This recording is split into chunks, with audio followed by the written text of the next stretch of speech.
Écoutez, en temps normal, on ne devrait pas s'étonner que le juge propose en délibéré lorsque effectivement la décision n'est pas rédigée, parce qu'il leur faut du temps pour rédiger.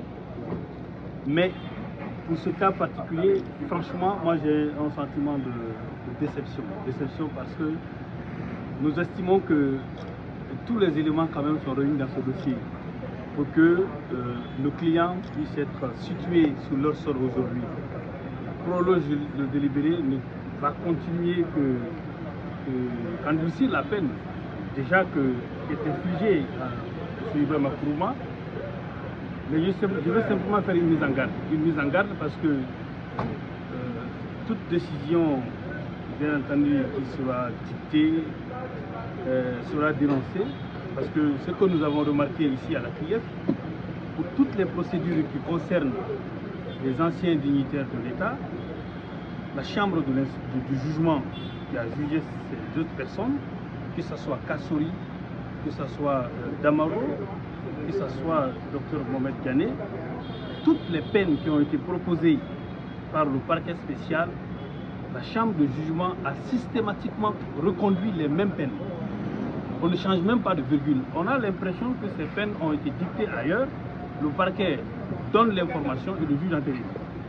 Nous mettons en garde contre cette systématisation de prononcer des peines concernant les mêmes personnes qui sont poursuivies dans les mêmes situations.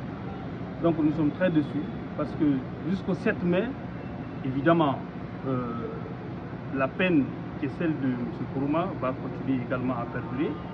Dans ce dossier, c'est très simple. M. Kourouma est jugé au même titre que son co-prévenu sur la base d'un rapport qui n'est pas contradictoire, un rapport provisoire. Les inspecteurs sont venus ici, ils disent non, qu'eux, ils n'ont pas pu entendre le prévenu. Donc, il n'a pas eu le droit de faire le contradictoire.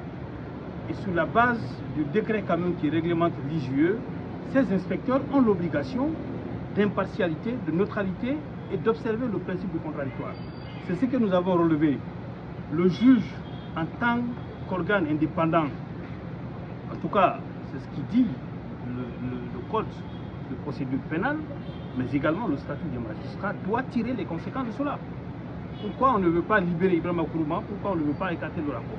Donc nous considérons que ce report-là, c'est non seulement faire perdurer la détention de l'autre, mais deuxièmement, c'est qu'on veut trouver un moyen pour le condamner ou pour justifier la peine que le parquet avait infligée. Nous estimons qu'ils ont suffisamment de temps, plus d'un mois, pour pouvoir délibérer, mais nous sommes confiants s'ils font preuve d'indépendance et au dire de la règle de loi, je pense que notre client sera libre.